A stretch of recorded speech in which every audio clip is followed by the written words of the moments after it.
Hey everybody, Brian Good here on this Thursday, and I hope you enjoyed that snow last night. I actually slept through it, so I saw the pictures, but big flakes, as expected. Anytime you get very close to the freezing mark, even a couple degrees above it, that's when you get those really big flakes, so beautiful snow.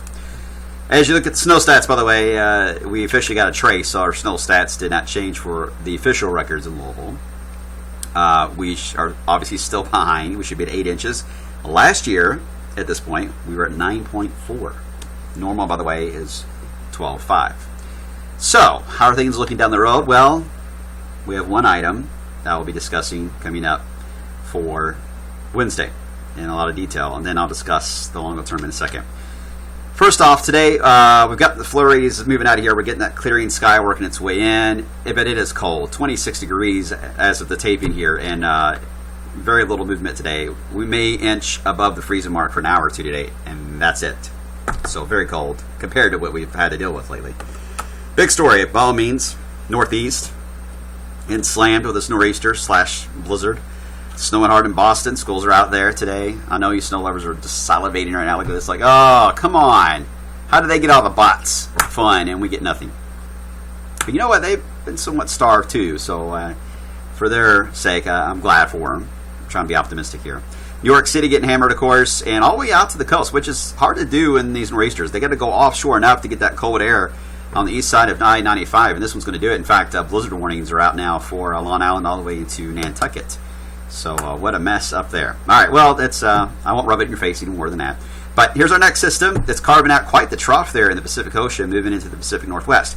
Here is how I'm going to do this a little differently today. I'm going to show different types of maps to hopefully explain how this is looking. Again, we're looking at the players in the field. I can't speak on terms of specifics as to what will happen, but I can at least give you a general idea of what we're tracking. And this is nothing new, but hopefully this will help you visualize it a little more.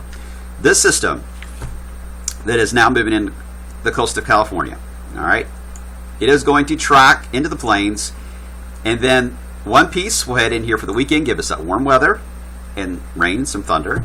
The other piece will dive into Texas. Now, this is the European model in the upper air. Now, watch what happens. You see it move into the northern plains, and then you'll see it split. The splitting process will begin on Saturday. Again, the top part, the northern part, will go through our area. The other part, which is barely even a hint of it by Sunday, dives straight down into portions here of Texas, right in there.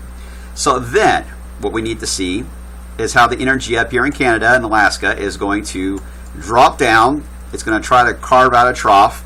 And the question, of course, is, are we going to see this southern feature, this other piece, roll out and the two phase together?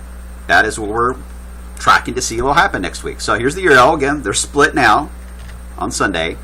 As we get into Tuesday, Valentine's morning, here comes the piece starting to move down across Canada. Here's our southern piece across Texas. Then as we head into Wednesday, or Valentine's night, oh, they're close. I mean, they're pretty much just, I don't think they're kissing, but they're hugging, all right? They're very close to each other, and you can see the two of them together here, almost to a face. But then as we get into Thursday, Wednesday night and Thursday, they do phase and becomes, yet again, another nor'easter. So we the process of getting them phased, we need that to happen a little quicker than before they get past I-65 to get anything interesting out of it. That's the Euro. Here's the GFS. It's got the current nor'easter off the coast there. Here's our new system for the weekend. Moves on shore. Here comes the split. Piece dives to the south, piece over us, and then here comes the piece across Canada, and here's our piece to the south. Now keep in mind, on the Euro, we're seeing signs of it begin to roll out of Texas. But as we head into Valentine's Day night, the northern piece, moving on. Southern piece in the Gulf of Mexico, they are not wanting to be friends at all. So it kind of just lingers, in fact, in the Gulf of Mexico. When you look at the ensembles, which is a better way to go with this, and this is a kind of different look to them, but you get a general idea. Here is the GFS, again, ensemble showing the piece of energy here. Here it is in the Gulf of Mexico. Dry air here, so there's the split. As you look at the Canadian, a bit more to the north. Not enough to put us into a precipitation status, but a little more to the north. Here's the northern branch feature, though. You can already tell it's already moving faster ahead of it. And then here's the Euro, which, as you saw there, the ensemble's not far off on it. Don't worry about where it puts that low at. Just the general idea of the lower pressures here and up here. You can see they're beginning to phase, and then if I were to advance this another frame, they do phase after. So we'll have to see what happens, because this is not going to be a lot of cold air, guys. This is not Arctic air that's going to be dropping in. It's going to be just cold enough that the northern fringe of that low can have something wintry. That's what we got to watch for. All right, I'll dive in more detail on this tomorrow, I promise. But at least you have an idea of the players and how the setup looks. After that, we begin to look at, here's some signal analysis from the Rossby waves. It shows the spike there this weekend for the temperatures near 70 degrees.